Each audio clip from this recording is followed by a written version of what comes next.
The wisest person I ever met in my life, a third grade dropout. Wisest and dropout in the same sentence is rather oxymoronic, like jumbo shrimp.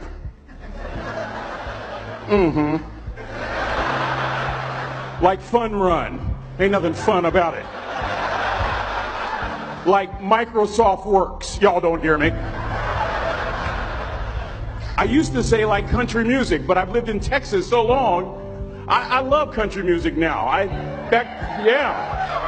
hunt, I fish, I have cowboy boots and cowboy. Y'all, I'm a black neck redneck. Do you hear what I'm saying to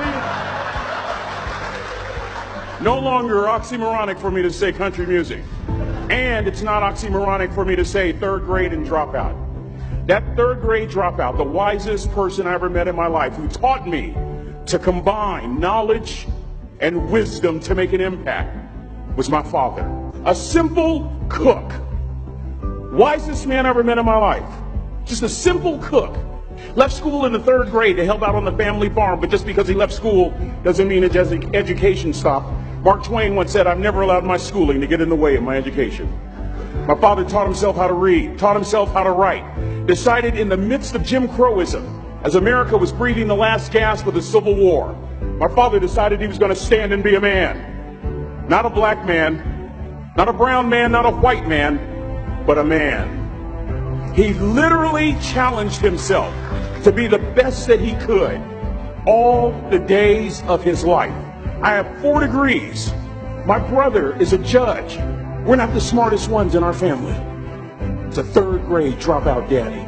A third grade dropout daddy who was quoting Michelangelo, saying to us, "Boys, I won't have a problem if you aim high and miss, but I'm going to have a real issue if you aim low and hit." A country mother quoting Henry Ford, saying, "If you think you can or if you think you can't, you're right." I learned that from a third grade drop. Simple lessons.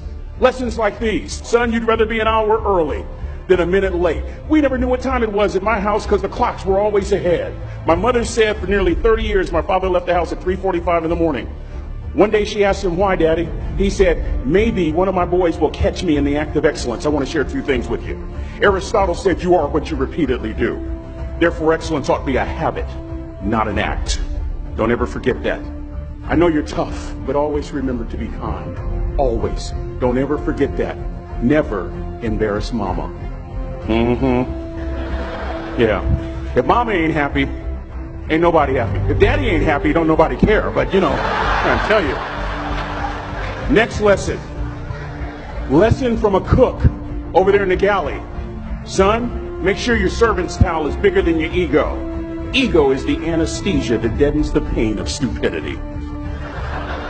Y'all might have a relative in mind you want to send that to. Let me say it again. Ego is the anesthesia that deadens the pain of stupidity. Pride is the burden of a foolish person. John Wooden coached basketball at UCLA for a living, but his calling was to impact people. And with all those national championships, guess what he was found doing in the middle of the week? Going into the cupboard, grabbing a broom, and sweeping his own gym floor. You want to make an impact? Find your broom. Every day of your life, you find your broom. You grow your influence that way. That way you're attracting people so that you can impact them. Final lesson. Son, you're going to do a job. Do it right.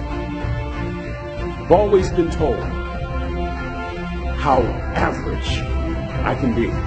Always been criticized about being average. But I want to tell you something.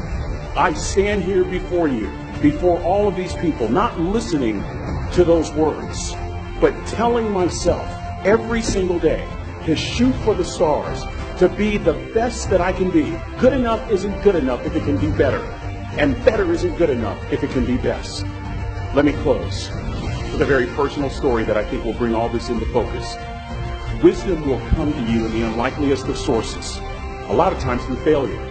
When you hit rock bottom, remember this. While you're struggling, rock bottom can also be a great foundation on which to build and on which to grow. I'm not worried that you'll be successful. I'm worried that you won't fail from time to time. The person that gets up off the canvas and keeps growing, that's the person that will continue to grow their influence. Back in the 70s, to help me make this point. Let me introduce you to someone. I met the finest woman I'd ever met in my life. Back in my day, we'd have called her a brick house. This woman was the finest woman I'd ever seen in my life. There's just one little problem. Back then, ladies didn't like big old linemen. The Blind Side hadn't come out yet. They like quarterbacks and running backs. We're at this dance, and I find out her name is Trina Williams from Lompoc, California. And we're all dancing, and we're just excited. And I decide in the middle of dancing with her that I would ask her for her phone number. Trina was the first one. Trina was the only woman in college who gave me her real telephone number. The next day, we walked to Baskin & Robbins ice cream parlor. My friends couldn't believe it. This has been 40 years ago, and my friends still can't believe it. We go on a second date, and a third date, and a fourth date. We drive from Chico to Vallejo so that she could meet my parents. My father meets her. My daddy, my hero, he meets her, pulls me to the side and says, "Is she psycho?" But anyway, we go together for a year, 2 years, 3 years, 4 years. By now, Trina's a senior in college. I'm still a freshman, but I'm working some things out. I'm so glad I graduated in 4 terms. Nixon, Ford, Carter, Reagan. So now it's time to propose. So I talk to her girlfriends, and it's California. It's in the 70s, so it has to be outside. You have to have a candle, and you have to have, some chocolate. Listen, I'm from the hood. I had a bottle of Boone's Farm wine. That's what I had. She said yes. That was the key. I married the most beautiful woman I'd ever seen in my life. Y'all ever been to a wedding, and even before the wedding starts, you hear this? How in the world? And it was coming from my side of the family.